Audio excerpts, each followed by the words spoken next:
महाराष्ट्राचं आराध्य दैवत राजा शिवछत्रपतींना अभिवादन करून भारतीय घटनेचे शिल्पकार डॉक्टर बाबासाहेब आंबेडकर, हिंदूंचे हिंदू हृदय सम्राट माननीय बाळासाहेब ठाकरे, पक्षप्रमुख माननीय उद्धवजी ठाकरे, भारतीय विमा कर्मचारी सेना महासंघाचे सरचिटणीस सन्माननीय खासदार श्री अनिल भाऊ देसाई, त्याचबरोबर भारतीय विमा कर्मचारी सेना महासंघाचे सर्व उपस्थित सन्माननीय पदाधिकारी आणि माझे मित्र सहकारी, खरं म्हटलं तर अनिल भाऊंचे कान आणि अनिल भाऊंचे डोळे असं म्हटलं तर वावगं ठरणार नाहीये. ते माझे मित्र दिनेशजी बोबाटे, संजयजी शिर्के, अंकुशजी कदम, त्याचबरोबर उपस्थित अजयजी दळवी, या सर्वांचं मी आपणा सर्वांचं या ठिकाणी हार्दिक असं स्वागत करतो.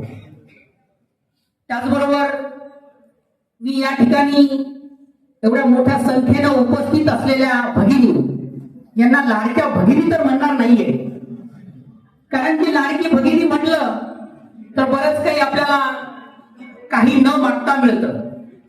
परंतु आज या ठिकाणी ज्या माझ्या भगिनी आलेल्या आहेत, त्या भगिनी फक्त आणि फक्त आमची प्रलंबित असलेली पगारवाढ, आमच्या हक्काचं वेज रिव्हिजन आणि ह्या न्यू इंडिया इन्शुरन्स कंपनीच नव्हे तर जिप्सा मॅनेजमेंटला जाब विचारण्यासाठी आलेले आहेत. आणि म्हणून मी आपल्या सर्वांच्या वतीने या सर्व भगिनींचं या ठिकाणी हार्दिक असं स्वागत करतो. इतिहास विसरणारी माणसं इतिहास घडवू शकत नाही आणि इतिहास घडवणारी माणसं इतिहास विसरू शकत नाही. हा एक इतिहास आहे मित्रांनो. कागदावरचा इतिहास फाडला जाईल, पाठीवरचा इतिहास पुसला जाईल, परंतु या ठिकाणी विमा कर्मचाऱ्यांच्या काळजामध्ये लिहिलेला इतिहास हा कधीही विसरला जाणार नाहीये. मित्रांनो, सन्माननीय खासदार अनिल भाऊ देसाई यांनी भारतीय विमा कर्मचारी सेनेच्या माध्यमातून आपणा सर्वांना जी वन मोर पेन्शन ऑप्शन, आणखी एक पेन्शन उपलब्ध करून दिलेला आहे, हा कधीही विमा कर्मचारी विसरणार नाही. मित्रांनो, याच्यापूर्वी सुद्धा आपण पाहिलं असेल की फक्त पेन्शनसाठीच आपण पाहिलं असेल तर ह्या यावेळेस विमा क्षेत्रातीलच नव्हे तर संपूर्ण बँकिंग क्षेत्रातील आणि सर्वच्या सर्व निमशासकीय क्षेत्रामधील ह्या एलटीएस फॅसिलिटी बंद केली होती. आणि त्या एलटीएस फॅसिलिटीला जाब विचारण्यासाठी भारतीय विमा कर्मचारी सेनेनं ह्या मुंबई पासून गल्लीपर्यंत टाच मारली होती आणि त्यांना जाब विचारला होता. आणि ती एलटीएस फॅसिलिटी सुद्धा मिळवून देण्याचं धारिष्ट्य हे फक्त भारतीय विमा कर्मचारी सेनेमध्ये आहे.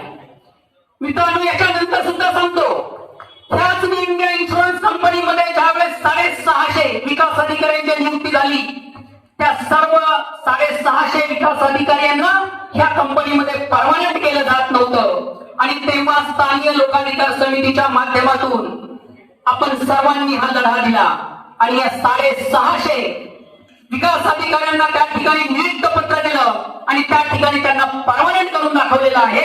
ही मित्रांनो खरी आपली ताकद आहे. मित्रांनो, आपण फक्त आपलं हे की काय वेज रिव्हिजन तेच घेऊन जातोय का? मित्रांनो, फक्त वेज रिव्हिजन हा आमचा मुद्दा नाहीये. आपण पाहिलं असेल की ह्या आस्थापनामध्ये आज 2 पेन्शनच्या स्कीम राबवल्या जातात. एक आहे आमचे जे नवीन आलेले बंधू भगिनी आहेत त्यांच्यासाठी एनपीएस आहेत, जे आमचे जुने बंधू भगिनी आहेत त्यांच्यासाठी जुनी पेन्शन योजना दिलेली आहे. परंतु मित्रांनो, या ठिकाणी आपण सर्वांनी लक्षात ठेवा की ही मॅनेजमेंट, ही जिप्सा मॅनेजमेंट, ईएफएस हे तुरी आणि तुफळी मागवण्याचं काम ह्या कर्मचाऱ्यांमध्ये करत आहे. आपल्या सर्वांना 2 पेन्शन स्कीम दिल्या जात आहेत. का या ठिकाणी जे नवीन कामाला लागलेले माझे मित्र मैत्रिणी असतील, सहकारी असतील, ते आपल्यापेक्षा कमी काम करतात?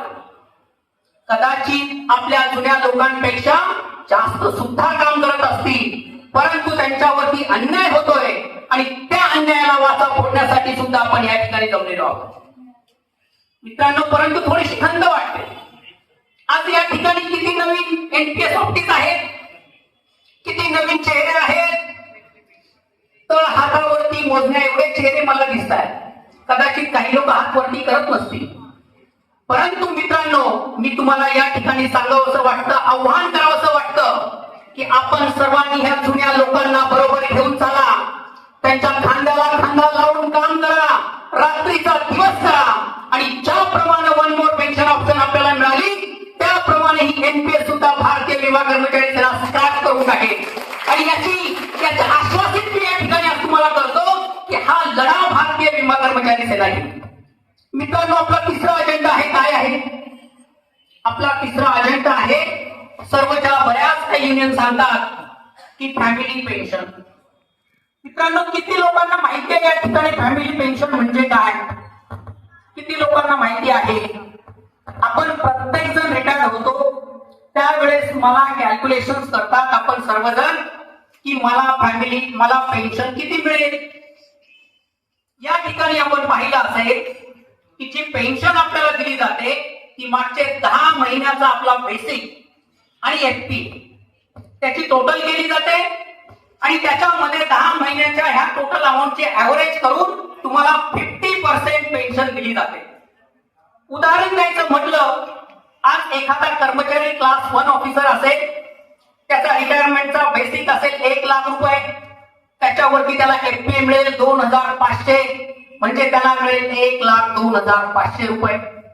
त्याच्या पेन्शनचं कॅल्क्युलेशन जर करायचं झालं तर त्याला पेन्शन मिळेल 50%, म्हणजे 51,500 रुपये.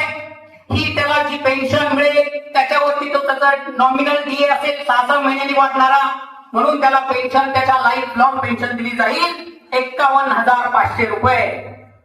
परंतु मित्रांनो, आपण कधी आपला विचार केलेला आहे? आपल्या नंतर आपल्या कुटुंबाचं कोण पाहणार? त्याच्यानंतर जर आपण पाहिलं असेल तर एखादा कर्मचारी जेव्हा त्याचा मृत्यू होतो त्याला पेन्शन किती दिली जाते? जर एखादा कर्मचारी 60 वर्षापर्यंत काम त्यांनी केलं, 62व्या वर्षी जर त्याचा मृत्यू झाला तर त्याला पेन्शन 65 वर्षापर्यंत दिली जाते फक्त 51,500 रुपये. 65 वर्षानंतर मृत्यू झाल्यानंतर त्याच्या 50% दिली जाते, म्हणजे तुम्हाला दिली जाते पेन्शन 26,000 रुपये 625 रुपये.